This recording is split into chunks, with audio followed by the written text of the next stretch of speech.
క్రైస్తవుల వల్లే ఇండియాలో ఆధునిక వైద్య రంగం వచ్చిందని మీకు తెలుసా? అసలు ఏం జరిగిందో వివరంగా చెప్తా. ఈ వీడియో లైక్ చేసి ఎండ్ వరకు చూడండి. 1498 లో పోర్చుగీస్ వాళ్ళు ఇండియాకు వచ్చారు. కొన్నాళ్లకి తమ సైనికుల కోసం మోడ్రన్ వైద్యశాలలు ఏర్పాటు చేసుకున్నారు.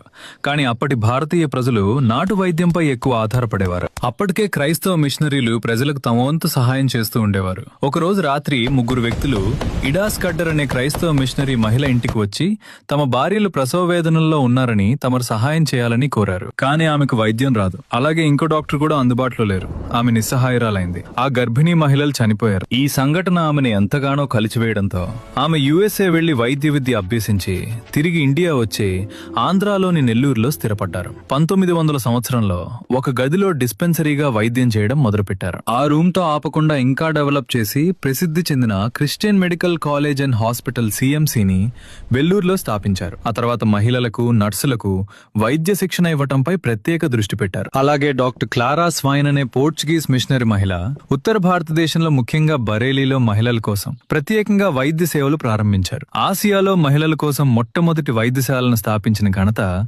ఈమెకే దక్కుతుంది. ఇంకా చెప్పుకుంటూ పోతే ఎందరో క్రైస్తవుల కృషి ఉంది. ఈ విధంగా క్రైస్తవుల వల్లే ఇండియాలో ఆధునిక వైద్య సేవలు ప్రారంభమయ్యాయి.